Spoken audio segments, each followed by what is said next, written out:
como é maravilhoso pertencer a Jesus.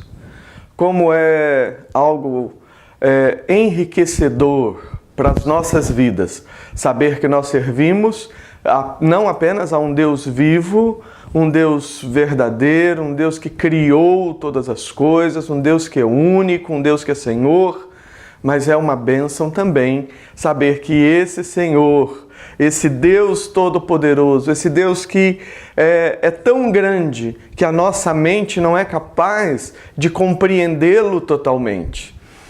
Como é bom saber que o Criador se fez carne, o Verbo se fez carne e habitou entre nós. E vimos a sua glória, glória como do unigênito do Pai.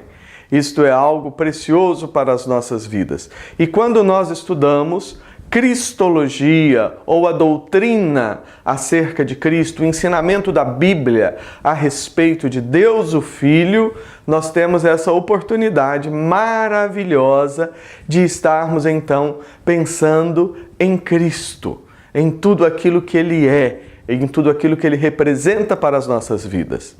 E eu gostaria de lembrar para você que está fazendo esse curso, seja em um dos nossos núcleos, seja através das aulas em vídeo, seja através da internet, enfim, nós queremos sempre enfatizar que o objetivo deste curso, para a glória de Deus, não é simplesmente fazer com que nós conheçamos muitas coisas e tenhamos muitas informações, mas o nosso objetivo é ter mais de Cristo na nossa vida.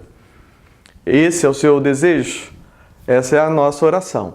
Que este curso ajude você não apenas a compreender mais a respeito daquilo que a Bíblia nos fala sobre Jesus, mas é ter mais da presença de Jesus na sua vida.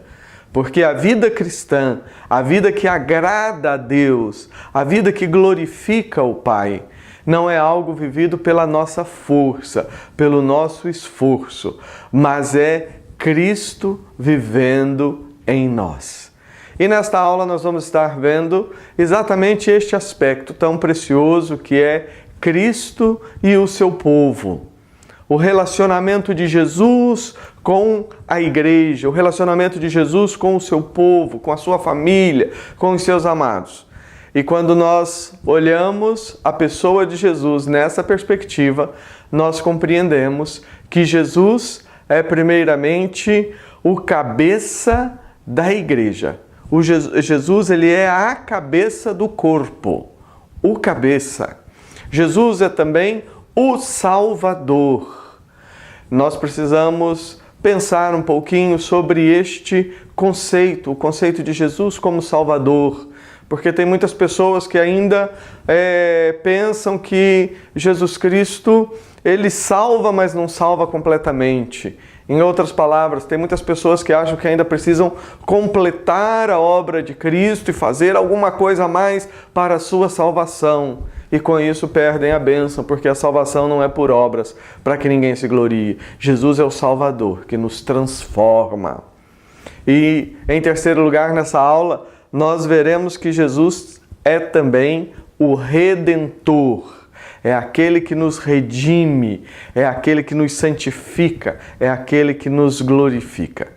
Que Deus esteja abençoando você durante esta aula. Ore no seu coração para que você esteja com a sua atenção voltada para a aula.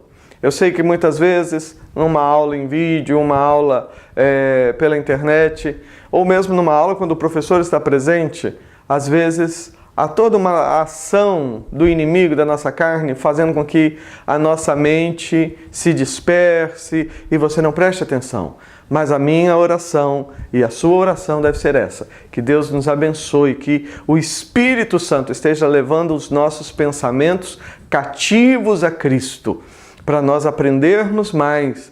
E não apenas aprendermos, mas para que nós, ao final desse período de aula, ao final desse curso, nós tenhamos mais de Jesus na nossa vida. Jesus é o cabeça da igreja. No profeta Isaías, capítulo 42, versículo 1, nós temos a seguinte afirmação: Eis aqui o meu servo, a quem sustenho, o meu escolhido, em quem minha alma se compraz.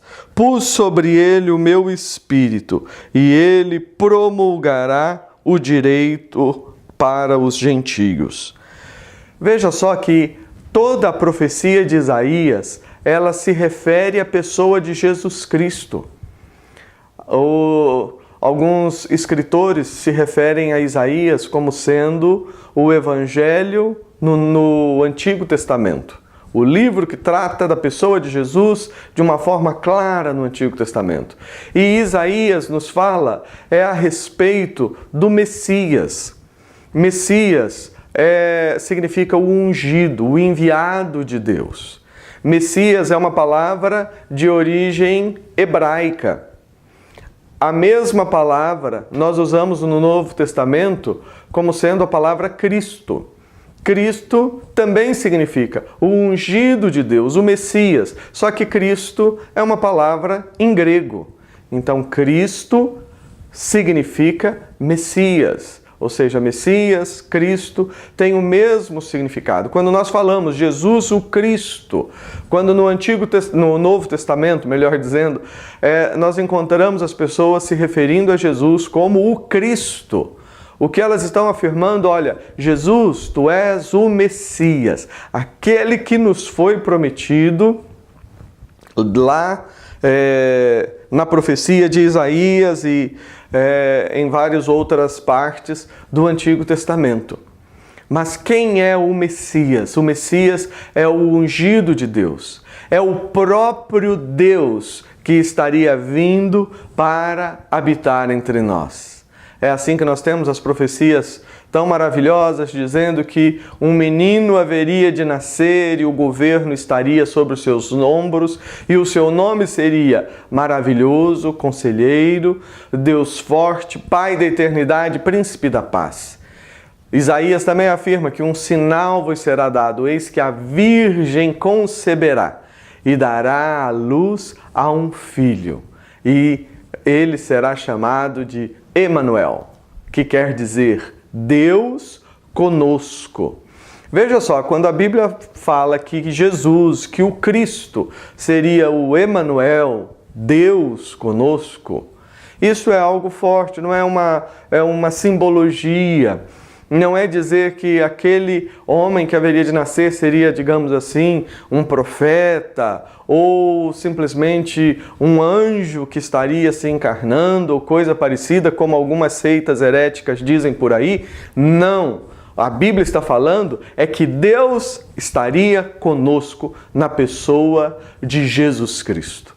Então, quando nós olhamos para Jesus e para Isaías, nós vemos Jesus sendo apresentado, então, como este escolhido de Deus. E lá no capítulo 53 do livro de Isaías, nós vemos a figura, a descrição tão marcante de Jesus Cristo sendo morto por nós, sendo entregue por nós na cruz, moído por amor de nós, pelas suas pisaduras fomos sarados. O mesmo capítulo fala que ele haveria de ressuscitar porque a morte não teria a capacidade de reter aquele que é a fonte de toda a vida. Isaías também nos fala de que Jesus, o Senhor, estaria trazendo a consumação, onde haveria novos céus e nova terra. E o reino dele é um reino eterno, que não terá fim. É isso que a Bíblia fala, um reino eterno. Não é reinar por 1000, 2000, 3000 anos, sei lá quanto tempo. Não, é um reino eterno. E quando fala da criação, fala de novos céus e nova terra. Toda a criação sendo redimida. O texto agora de Efésios, capítulo 1, a partir do versículo 15, nos fala da seguinte maneira: Por isso também eu, tendo ouvido a fé que há entre vós no Senhor Jesus e o amor para com todos os santos, não cesso de dar graças por vós, fazendo menção de vós nas minhas orações. Eu estou lendo Efésios, capítulo 1, do versículo 15 em diante. Agora vamos ler o versículo 17. Para que o Deus de nosso Senhor Jesus Cristo, o Pai da glória, vos conceda espírito de sabedoria e de revelação do pleno conhecimento dele, iluminados os olhos do vosso coração. Prestem bem atenção. Para saberdes qual é a esperança do seu chamamento, para a riqueza da glória da sua herança nos santos. Vejam que verdade tremenda nós temos aqui no versículo 19. E qual a suprema grandeza do seu poder para com os que cremos, segundo a eficácia do seu poder, o qual exerceu ele em Cristo, ressuscitando-o dentre os mortos e fazendo-se assentar à sua direita nos lugares celestiais, acima de todo o principado, de toda potestade, poder e domínio, e de todo nome que se possa referir, não só no presente século, mas também no vindouro. E pôs todas as coisas debaixo dos pés, dos seus pés, para ser o cabeça sobre todas as coisas, o deu à igreja, a qual é o seu corpo, a plenitude daquele que a tudo enche em todas as coisas. Aleluia! Olha só que afirmação maravilhosa da Bíblia.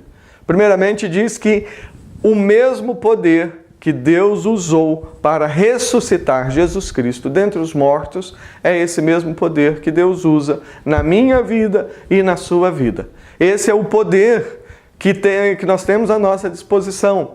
Esse é o poder que Deus nos dá para vivermos o nosso dia a dia, segundo o seu querer, para a sua honra e para a sua glória. Ou seja, é o mesmo poder que ressuscitou Jesus, é esse mesmo poder que está à nossa disposição e age em nós, através de nós, na divulgação do Evangelho. Mas o destaque maior é que diz que Deus exerceu o seu poder, ressuscitando Jesus dentre os mortos, e o fez assentar-se nos lugares celestiais, à direita de Deus. Essa expressão à direita significa que Deus exaltou Jesus, o Cristo, o Verbo que se fez carne, fez com que aquele homem, que também era Deus, nós vamos ver isso na próxima aula, nas próximas aulas, as duas naturezas de Cristo, mas ele fez com que ele, Jesus, o Cristo, o Verbo feito carne, sentado agora, glorificado, à direita de Deus, acima de todo o nome que se possa referir nos céus e na terra. Preste bem atenção nessa expressão.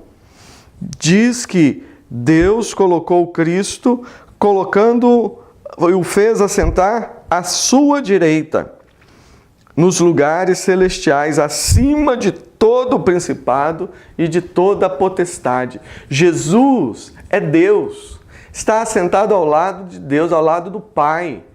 E Deus colocou debaixo dos seus pés todas as coisas, todos os nomes. Ele está acima dos principados e das potestades. Veja só, Jesus, ele não tem simplesmente poder sobre os anjos que permaneceram fiéis a Deus. Ele não tem autoridade, não é somente sobre a vida daquelas pessoas que já experimentaram Jesus Cristo como Salvador. Mas o texto é claro, nos dizendo que ele está acima de todo principado e de toda potestade. O próprio Satanás, no seu estado de rebelião, ainda está debaixo do controle. Ele tem que dobrar os seus joelhos diante de Cristo. Jesus tem poder e autoridade sobre todos os espíritos, sobre todos os demônios e sobre todas as pessoas. Hoje nós encontramos muitas pessoas se rebelando contra Cristo. Nós lemos, às vezes, em revistas, jornais, pessoas se referindo a Cristo de forma desrespeitosa, usando palavrões, coisas horríveis. Mas Jesus, Ele não depende da opinião das pessoas. Ele é Senhor, porque Deus o fez Senhor e Cristo. Jesus é o cabeça da igreja. E aqui nós lemos que Ele pôs todas as coisas debaixo dos seus pés para ser o cabeça sobre todas as coisas. Sobre todas as coisas envolve toda a criação. Jesus é o cabeça do universo. Tudo que você consegue enxergar, ouvir, cheirar, enfim, tudo que você é capaz de conhecer está debaixo do controle de Jesus. Jesus, Ele é o cabeça, Ele controla todas as coisas. Mas diz aqui, e o deu à igreja. A igreja não instituição, parede, não, igreja, pessoas que têm Jesus como Salvador, a qual é o seu corpo, a plenitude de tudo, daquele que a tudo enche em todas as coisas. Jesus é o cabeça da igreja. Você que está se preparando através desse curso para poder servir a igreja, servir o corpo de Cristo. É tão importante nós termos isso em mente. Nós não estamos sendo chamados, nós não estamos sendo preparados para dominarmos a igreja. Vivemos num tempo terrível, onde as pessoas usam o nome de Deus, a palavra de Deus, o Evangelho de Deus, para dominar as pessoas e para alimentar o próprio ventre, a própria barriga, como diz Paulo, a respeito do problema que já vem desde a época dele, de pessoas que usam a palavra de Deus não para servir a igreja, mas são lobos vorazes, eles querem devorar as ovelhas, eles querem simplesmente se enriquecer. E é por isso que Jesus diz que no último dia vai falar para eles: apartai-vos de mim, vós que praticais a iniquidade. É um privilégio poder servir a igreja de Cristo. É um privilégio. Eu me sinto feliz, honrado de poder estar aqui desempenhando esse ministério que Deus deu na área de ensino. Estou aqui falando e sei que tem irmãos queridos em Angola assistindo às nossas aulas. Cremos e sabemos que também no Brasil, em vários outros lugares, vários outros países, pessoas estão assistindo, estão ouvindo, mas qual que é o privilégio? O privilégio é servir a igreja de Cristo. O mundo passa, a vida é uma vaidade. Eu estou gravando aqui, não sei se vou estar vivo para terminar essa matéria. Mas uma coisa eu sei que o meu Redentor vive. E eu sei que Jesus é o cabeça da igreja. E Ele é o cabeça. A igreja é de Cristo, não é minha, não é sua. As pessoas se preocupam hoje com títulos e ficam criando títulos, apóstolos, bispos e sei lá mais o que. Tudo bem, cada grupo, cada igreja vai escolher o seu direcionamento, mas independentemente de títulos, vamos nos lembrar que Jesus é o cabeça da igreja.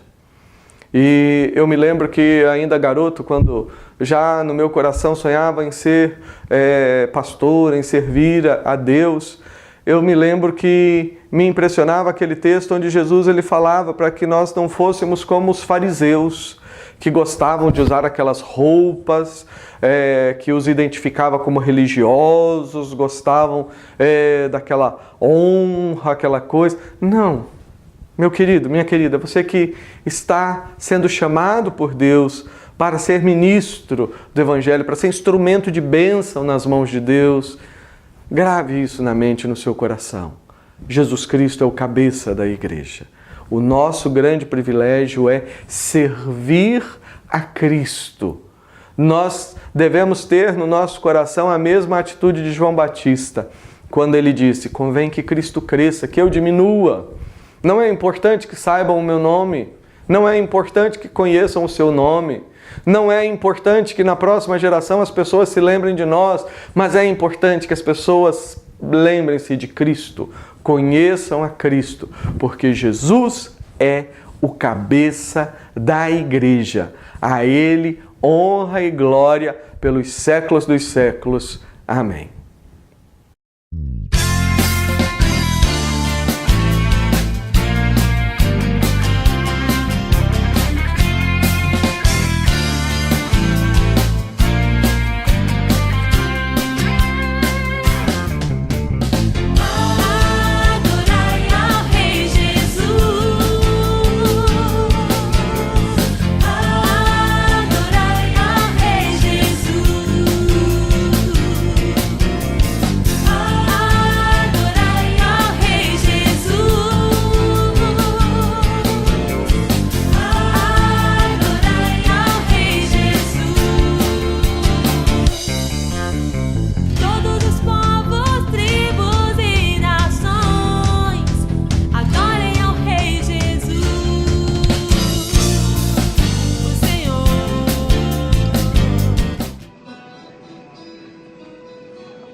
Felizes são vocês, os pobres, porque o reino de Deus é de vocês. Felizes são vocês que agora têm fome, porque terão fartura. Felizes são vocês que agora choram, porque vão sorrir. Felizes são vocês quando os odiarem, e rejeitarem, insultarem e disserem que são maus por serem seguidores do Filho do Homem. Fiquem felizes e muito alegres quando isto acontecer, porque a grande recompensa os espera nos céus. Os antepassados destas pessoas fizeram isto mesmo aos profetas.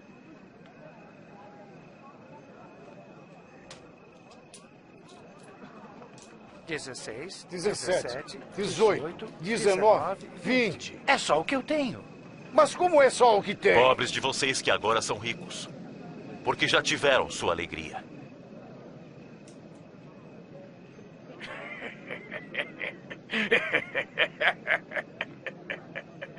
Ele não quer ser rico, deve estar louco.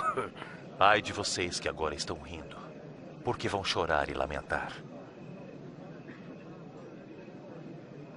Ai de vocês quando todos os elogiarem, porque os antepassados deles também elogiaram os falsos profetas. Mas digo a vocês que me ouvem, amem os seus inimigos. Façam o bem a quem os odeia. Abençoem os que os amaldiçoam. E orem em favor de quem os maltrata.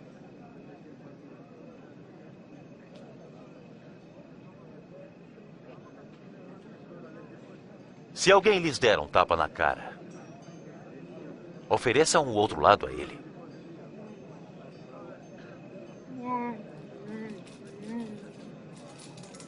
Se alguém tomar sua capa, deixe que leve a túnica também. Deem alguma coisa a quem lhes pedir. E quando alguém tirar o que é seu, não peça que lhes devolva. Façam pelos outros o mesmo que querem que façam por vocês.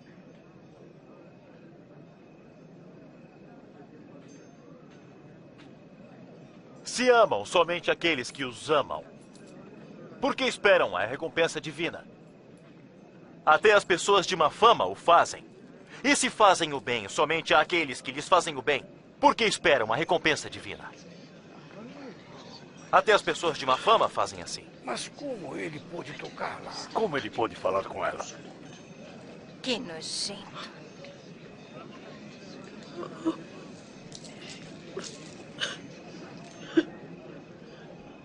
Não. Amem os seus inimigos. Façam o bem a eles. Emprestem e não esperem receber de volta. E terão uma grande recompensa divina. Assim serão os filhos do Altíssimo Deus. Façam isto porque Ele é bom para os ingratos e maus. Sejam misericordiosos, assim como o Pai também o é.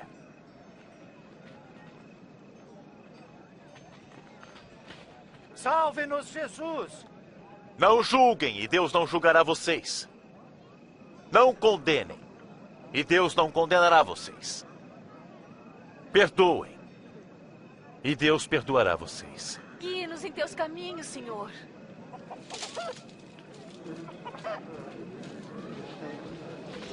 Deem, e Deus dará a vocês. A mesma medida que usarem, Deus usará para com vocês. Nenhum cego pode guiar outro cego. Se tentar fazer isso, os dois cairão num buraco. Por que olham para o cisco que está no olho do seu irmão e não veem o tronco que está em seu próprio olho? Guia-nos, mestre. Precisamos do Senhor. Feliz é a mãe que o concebeu e o criou, Senhor. Não, felizes aqueles que ouvem as minhas palavras e as obedecem. Queria conhecer este homem. Acha que ele poderia ser o Messias? Jesus é também o Salvador. João, capítulo 3, o Evangelho de João, no capítulo 3, nos fala sobre aquela conversa de Jesus com Nicodemos. Nicodemos, aquele doutor da lei, aquele fariseu que foi perguntar para Jesus a respeito da salvação. E Jesus disse, olha, você tem que nascer de novo. E Nicodemos responde a Jesus, mas como eu vou nascer? Eu vou entrar de novo na barriga da minha mãe? Jesus disse, não. Em outras palavras, Jesus está falando, não é através de algum processo de reencarnação ou coisa parecida que você vai ser salvo, mas você tem que nascer de novo. E fala então a respeito da sua obra. E Jesus Cristo, no versículo 16 diz, porque Deus amou ao mundo de tal maneira que deu o seu Filho unigênito, para que todo aquele que nele crê não pereça, mas tenha a vida eterna. Porquanto Deus enviou o seu Filho ao mundo, não para que julgasse o mundo, mas para que o mundo fosse salvo por ele. Quem nele crê não é julgado. O que não crê já está julgado, porquanto não crê no nome do unigênito Filho de Deus. O julgamento é este, que a luz veio ao mundo e os homens amaram mais as trevas do que a luz, porque as suas obras eram más. Mas veja só o que Jesus diz. Deus amou ao mundo de tal maneira que deu o seu Filho unigênito para que todo aquele que nele crê não pereça, mas tenha a vida eterna. Salvação é um ato da graça de Deus. É um milagre que Deus realiza em nós. A Bíblia nos ensina que aos que de antemão conheceu, ou seja, aqueles que Ele amou, Ele também predestinou, e aos que predestinou também justificou, santificou. A salvação é uma obra que vem de Deus, por meio de Deus e para Deus. O que nós temos ensinado é que a salvação é algo que você, uma vez que você recebe, você não perde. E eu sei que algumas pessoas não concordam com isso, mas é a palavra de Deus que diz. A palavra de Deus nos diz que aquele que começou a boa obra em vós vai completar até o dia de Cristo Jesus. Ora, é a Bíblia que diz que Deus não é um Deus que deixa a sua obra pela metade. Deus não deixa a sua obra pela metade. A Bíblia nos ensina que até o crer em Deus é um milagre. A fé é um dom. E o arrependimento é a ação de Deus na nossa vida. Nós precisamos ter isso em mente, senão nós ouvimos o Evangelho, mas continuamos sem usufruir a bênção. Ouvimos falar de Jesus, mas continuamos vivendo como se tivéssemos que adquirir a salvação pelo nosso próprio esforço. Aí eu sei que algumas pessoas já ficam preocupadas. Mas isso começam a pensar ou discutir questões como predestinação. Primeiro, esses assuntos estão na Bíblia, mas segundo, lembra aquilo que nós vimos na aula anterior, E nessa aula, nós teremos, nesse curso, nós teremos um momento onde nós vamos relembrar aquela questão do paradoxo, que é muito importante. Entender que Deus é maior do que a nossa mente. Deus é maior que a nossa mente. Não fique querendo discutir e saber como que Deus é, como que... Não, Deus ele é maior. Nós devemos gastar o nosso tempo, sim, entendendo o que Deus quer de nós. A Bíblia diz também que Deus ele não tem prazer na morte do ímpio e que o desejo dele é que todos conheçam e cheguem ao pleno conhecimento do Evangelho. Mas a nossa experiência com ele é ação de Deus na nossa vida. Você pode conhecer alguém que um dia esteve, quem sabe, na igreja e frequentou um tempo, foi até batizado e hoje se afastou. Isso não significa que salvação se perde. Isso significa que as pessoas, nem todo aquele que diz Senhor, Senhor, realmente teve uma experiência com Deus. É o que Jesus Cristo diz, nem todo aquele que me diz Senhor, Senhor, entrará no reino dos céus. Nós devemos ficar com a Bíblia. E a Bíblia aqui nos diz que todo aquele que nele crê não é julgado. O que não crê já está condenado. Jesus é o Salvador. Eu não sou capaz de salvar a mim mesmo ou salvar a quem quer que seja. Jesus é o Salvador. Foi por isso que ele veio, foi por isso que ele morreu. Se você pudesse se salvar pelo seu esforço, Deus ele não precisaria ter enviado Jesus Cristo. Ele poderia ter comunicado a vontade dele através de tantos outros meios como ele fez. Mas por que Jesus Cristo teve que vir? Porque havia um preço a ser pago. Pago não para Satanás. Satanás não tem nada a ver com essa história. Ou seja, tem pessoas que pensam que quando Cristo morreu na cruz, morreu para dar alguma satisfação a Satanás. Não, Satanás é um derrotado desde quando se rebelou. Quando Cristo morreu na cruz, ele estava pagando uma dívida. E essa dívida, ele, como Deus, estava pagando uma dívida que estava na mão do próprio Deus. A nossa dívida é uma dívida eterna. Não há o que fazer. Mas Jesus Cristo, ele veio e pagou a nossa dívida. Jesus é o nosso Salvador. Efésios diz que a salvação vem pela graça por meio da fé e não vem de obras para que ninguém se glorie. Aí alguém me disse, mas então é muito fácil. A pessoa recebe Jesus e já está salvo. Exato, recebe Jesus, mas recebe Jesus de verdade, pela ação do Espírito Santo. E o que acontece? Acontece uma mudança de natureza, uma mudança por dentro. Se você diz que tem Jesus e continua vivendo contente no pecado, feliz, para e pensa, vai orar.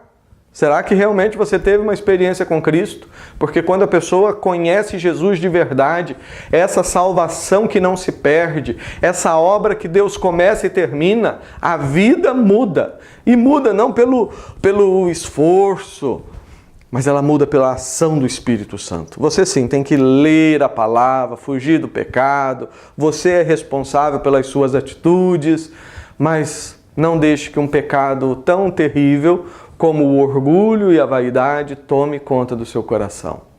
Jesus é o nosso Salvador.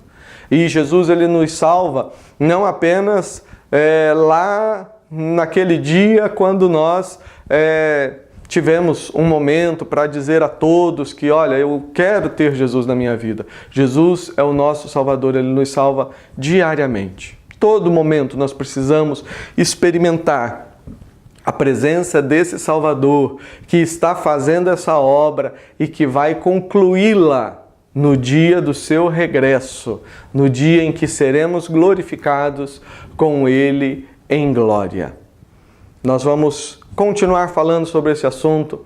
Temos a outra matéria, quando falaremos de teologia, Deus, o Espírito Santo. Aí nós vamos entender como que é a ação do Espírito Santo nesse processo de salvação. Eu me lembro que uma vez eu estava, isso há muito tempo atrás, quando eu estava ainda fazendo o curso de teologia, isso há uns 30 anos atrás, eu lembro que eu li e Deus me deu olhos para entender isso, que a salvação é um presente. E que aí eu fiquei pensando, e eu no meu coração conversando com Deus, falei, mas Deus, mas é assim então? Eu não vou ter que me preocupar com relação à minha salvação? Recebi o Senhor está agindo e o Senhor vai completar. E o Espírito Santo ministrou ao meu coração dizendo o seguinte, Ezequias, quem falou para você que é desejo de Deus que você passe a sua vida toda preocupado com a salvação? Presta bem atenção no que eu vou falar. Anota aí essa frase. A salvação não é o objetivo final da vida cristã. Vou repetir. A salvação nossa não é o objetivo final da nossa vida cristã. A salvação, ela é o início da nossa vida cristã. O objetivo final é a glória de Deus. Por isso é que Deus ministra aos nossos corações e nos dá essa paz, nos dá essa tranquilidade para nós descansarmos nele.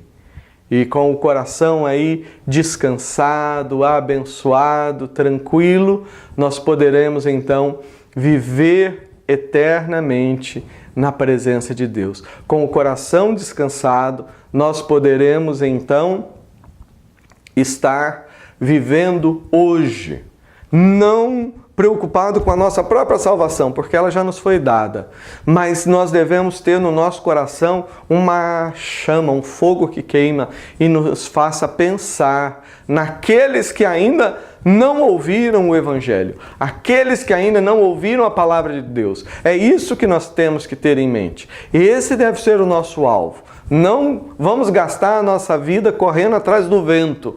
Vamos fazer aquilo que é a vontade do Pai. Vamos fazer aquilo que é a vontade de Jesus Cristo, que é o cabeça, que é também o nosso Salvador.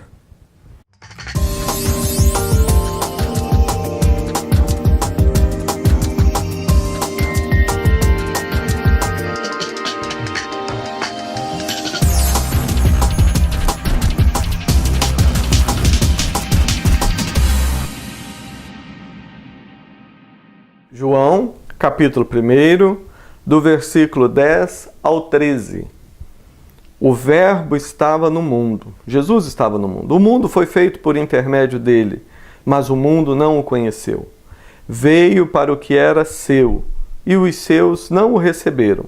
Mas a todos quantos o receberam, deu-lhes o poder de serem feitos filhos de Deus, a saber, aos que creem no seu nome, os quais não nasceram do sangue, nem da vontade da carne, nem da vontade do homem, mas de Deus. O texto aqui continua falando sobre ele, sobre Jesus.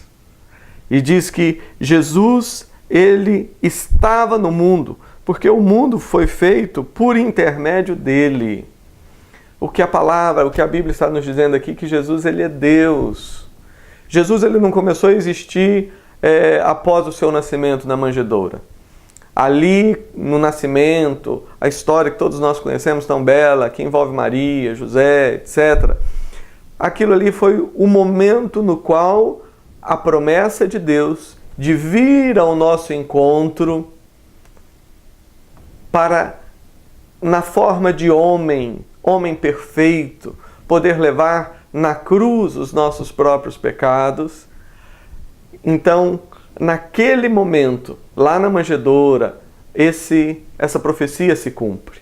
O Messias, o prometido, aquele que haveria de esmagar a cabeça da serpente, aquele que seria moído pelas nossas transgressões, aquele cujo castigo nos traria a paz.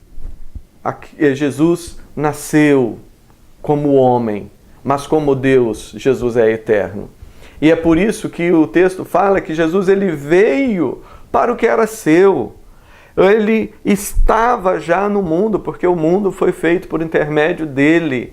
Jesus, ele está conosco desde o princípio, como nós lemos no início do livro do Evangelho de João. Jesus Cristo, ele veio para o que era seu, mas os seus não o receberam. Ele diz que o mundo foi feito por intermédio de Jesus, mas o mundo não conheceu. Existe no coração do homem, do ser humano, um estado de rebelião em relação a Deus. O problema não é que o homem não entende, o problema é que o homem não quer. Há uma quebra de relacionamento. O relacionamento entre o homem e Deus foi quebrado por causa dos nossos erros. Mas o único caminho para restaurar esse relacionamento não é religião, mas é Jesus, é o Evangelho. É o Evangelho. São 5 verdades que nós precisamos ter em mente. A primeira delas é que a vida eterna, o relacionamento eterno com Deus em um universo restaurado, com corpos ressurretos, essa vida eterna ela é um presente, não pode ser comprada, não pode ser merecida. A outra verdade é que o homem é por natureza pecador, não pode salvar-se a si mesmo. A terceira verdade é que Deus ele é misericordioso, ele não quer punir ninguém, mas por outro lado ele é justo, ele precisa punir o pecado. A quarta verdade é que Deus então resolveu esse problema dele com ele mesmo.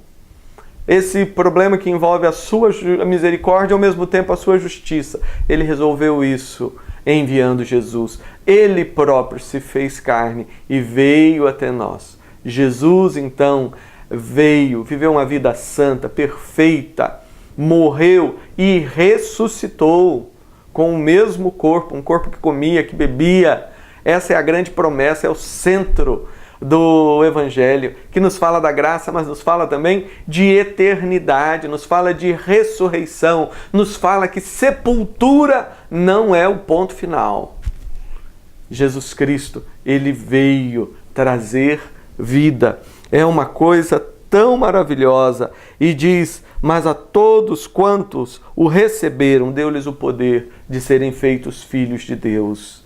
Deu a eles a bênção de ter um novo relacionamento com Deus, os quais, diz o texto aqui, não nasceram da vontade da carne, nem da vontade do sangue. O que quer dizer isso? Quer dizer que a salvação é um milagre de Deus. É um milagre porque é a manifestação da graça de Deus na nossa vida. Não nasceu da vontade ou da capacidade do homem, no sentido de cumprir regras e normas, mas a vida nos é dada é na manifestação da graça e da misericórdia de Deus sobre as nossas vidas, que nos transforma e nos conduz para que sejamos tão belos como Jesus foi. Nessa aula, nós começamos a ver o tema Cristo e o seu povo. Vimos que Jesus, ele é o cabeça da igreja, é o Senhor. É aquele que está acima de todas as coisas. Ele é o Senhor, ele é o cabeça de toda a criação. Mas Jesus também é o cabeça da igreja. A igreja não é minha, não é sua, não é de ninguém. A igreja é de Cristo. E nós somos membros, todos ligados a Ele. Cada um de nós temos essa bênção de termos esse relacionamento direto com Jesus, diretamente com Ele. Vimos também que Jesus é o Salvador da igreja. E continuaremos na próxima aula vendo Jesus Cristo então como o Redentor, aquele que santifica, aquele que transforma. Que Deus nos abençoe. E como eu disse no início, que essa aula faça não com que você simplesmente conheça coisas novas e fique com perguntas novas na sua mente, mas que ela se aproxime de Cristo. Deus tem me dado a oportunidade de trabalhar com educação, com ensino. Creio que esse é o meu dom. E há bastante tempo. E como professor, eu cheguei a uma conclusão. Que a boa aula não é aquela onde o aluno sai com todas as respostas na sua mente. Eu entendo que uma boa aula é aquela que faz com que o aluno tenha respostas, mas que tenha também novas perguntas. Então, Se você, ao término dessa aula, você também está tendo na sua mente, quem sabe, algumas dúvidas, algumas perguntas novas, o que eu digo é que isso é uma bênção. Vá com as suas perguntas para os pés de Jesus, em oração. Vá com as suas perguntas para a Bíblia. Gaste tempo. E certamente as perguntas significam que você está crescendo para a honra e glória de Deus.